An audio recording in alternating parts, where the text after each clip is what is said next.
on a photo watch, Prezi playing Jay. एक बार एक किसान भगवान से बहुत ही नाराज हो गया।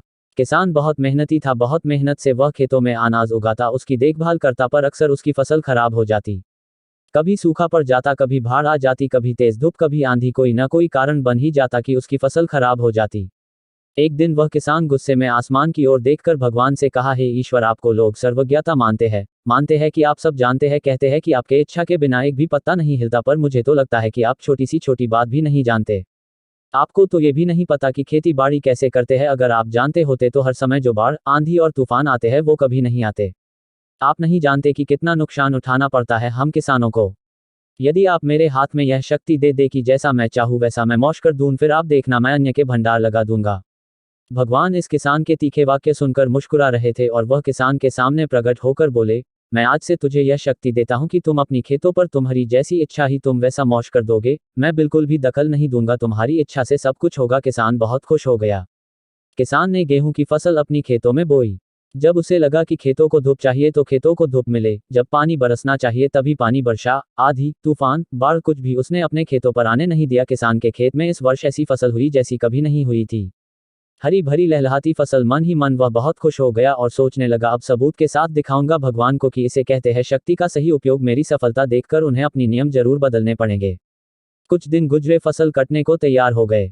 किसान बहुत उत्सुकता के साथ फसल को काटने लगा, पर जैसे ही उसकी नजर गेहूं की बालियों पर गया तो उसने अपना सिर पीट लिया और वह रोने चिल्लाने लगा। गेहूं की एक भी बाली के अंदर गेहूं का दाना नहीं था, सारी बालियां अंदर से खाली थी। किसान बहुत दुखी हो गया। उसने भगवान को रोते हुए फिर पुकारा, हे प्रभु, तुमने ये मेरे साथ क्या किया? क्या तुमने मुझे कोई सजा दी? भगवान बोले, पुत्र, ये तो होना ही था। तुमने पौधों को संघर्ष करने का मौका ही कहा दिया। ना तो तुमने उन्हें आंधियों से जूझने दिया, ना तेज बारिश से सहने दिया और ना ही धूप में तपने दिया। एक भी चुनौती का सामना तुमने उन्हें नहीं करने दिया, इसीलिए सारे पौधे अंदर से खोखले रह गए। जब आंधी, तूफान, तेज बारिश और धूप पड़ती है तभी ये पौधा अपने अस्तित्व को बचाने के लिए संघर्ष करते हैं, और इसी संघर्ष से एक बल पैदा होता है जिसमें शक्ति होती है, ऊर्जा होती है, और यही ऊर्जा पूर्ति तेरे गेहूं के दानों की तरह जो नहीं फूटी। तूने उन्हें कठिन परिस्थितियों से गुजरने ही नहीं दिया जहां उनके अस्तित्व का जन्म होता। सारे बालियां इसीलिए खाली है, इसमें एक भी गेहूं का दाना इसलिए नहीं है क्योंकि तुमने अपने पौधों को संघर्ष कराया ही नहीं। याद रखिए, स्वर्ण में सवर्णीय आभा तभी आती है जब वह आग में तपने, गलने और हथौड़े से पीटने जैसे संघर्षों से गुजरता है।